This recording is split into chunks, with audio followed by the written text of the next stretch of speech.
Proper draining is yet another cost of building a pole barn. Let's talk about it now, so stay tuned. Hi, this is Paul from countrycraziness.com. This channel is all about post frame construction, tractors, and homesteading. If you're interested in those kind of things, consider subscribing and joining in on the conversation. The goal of any good drainage system is to get water away from your post frame structure.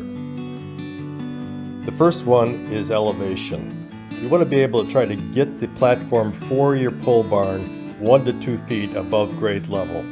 The cost of that's going to probably run you about $1,500. So one of the things I wanted to do before winter is improve the drainage going into away from the barn.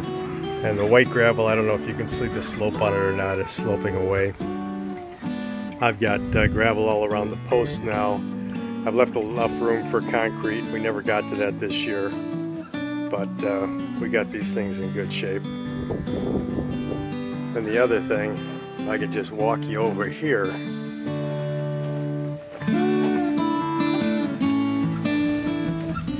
Is I started removing soil from the back side of the barn here, and this is a potential home site somewhere along the line, so we wanted to level it out, but it also helps pull more dirt away from the barn.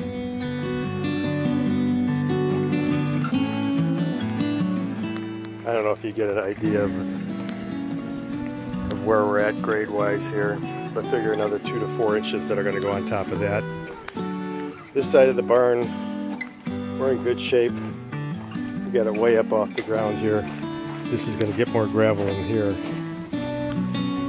Next is ditches and swales.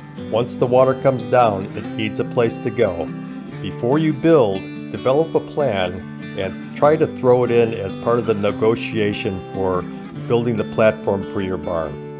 If your drainage will cross your drive, you will need a culvert. And the other thing I did earlier this year was I took the box blade, put it on an angle, and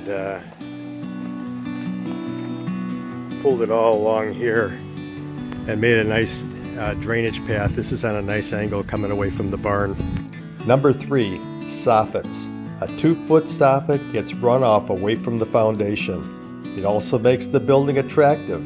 Imagine this barn without soffits. Number 4 is gutters and downspouts. I would recommend at least a 4-inch gutter, sloped towards a swale. Run separate downspouts on each side. Pipe all the way to the swale. I suggest considering a darker color to avoid showing black streaks. The cost will be between $1,000 and $1,200. What I'm going to do is I'm going to have the guy come out. Man, I'm in the sun, I don't know if I can see this. I'm going to have them come out and reverse the gutters so that the downspouts don't go down over the shed roof. They're going to come down over these roofs here. And then I'll put drains on them going down into this swale that I dug. So that'll work out real good. I'm very happy with the way we've got the ground prepared for the winter time, and next year we'll do even more to it. The final thing is vegetation. In my property, I've got an area where I potentially might build a home. If I don't put a home there, I will plant a weeping willow about 50 feet away from the structure. Some of these 5 things I did right, some of them I had to take corrective action on.